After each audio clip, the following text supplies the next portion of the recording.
I would like to thank the hosts of today's event for inviting me to speak on the most critical issue facing our global economy today, the health of micro, small and medium-sized enterprises. As the institutional representative of more than 45 million companies in over 100 countries, the International Chamber of Commerce has consistently advocated for policies and measures to liberate the voice of MSMEs in our global economy. In the early days of the COVID-19 pandemic, we made a conscious decision at ICC to place MSMEs at the heart of our global policy response. We knew back then and now that the survival of MSMEs would be key to achieving inclusive and sustainable recovery for all. MSMEs are the backbone of our global economy and are fundamental to the day-to-day provision of goods and services around the world. In fact, it's safe to say that without you, there would be no such thing as global trade.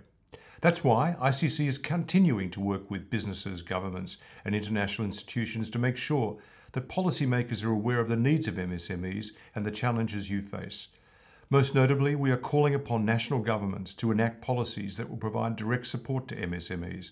We have issued calls to governments to enable paperless trade, extend timeframes for payments, and remove tariff barriers so that MSMEs can survive the current crisis. And we will continue. We will continue to work with national governments to advance policies that will ensure a sustainable, inclusive, and equitable recovery for MSMEs and their workers.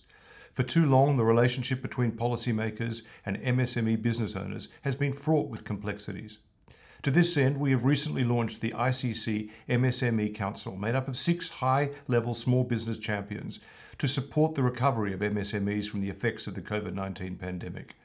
These 6 champions will serve as ICC's ambassadors in national, regional and global fora. They will also strengthen our links to local MSME networks and encourage an SME-first mindset within the ICC. We are also working to bridge gaps across international organisations to unify our MSME policy response.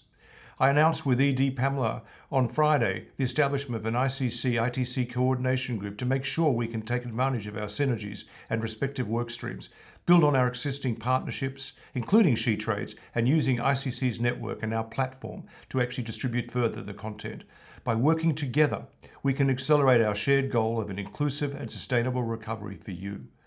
Besides these advocacy efforts, ICC is also ramping up our on-the-ground support to MSMEs in developing economies. We are expanding our ICC Centres of Entrepreneurship to provide small business owners with the required tools and resources to thrive and survive. The ICC Centres of Entrepreneurship are comprised of regional hubs with locations around the world to deliver tailored support for local entrepreneurs, small businesses and startups. Our first regional centre was launched in Istanbul. Our second has been launched recently in Beirut, where we serve the Arab region, and we launched that in October 2020. We're now launching this year in Ghana, Indonesia, Nigeria, Kenya, Argentina and Brazil, just to name a few. From tailored educational programs to networking opportunities, the ICC Centres of Entrepreneurship will provide local business leaders with the required skills, resources and expertise to turn their ambitious ideas into a reality. Let me conclude by expressing my hope that MSMEs will be at the forefront of the minds of policymakers and leaders everywhere. I'm grateful to be with you today to celebrate MSME Day, but the truth is that every day should be and must be MSME Day. Without you, the backbone of our global economy, there will be no such things as trade. Thank you.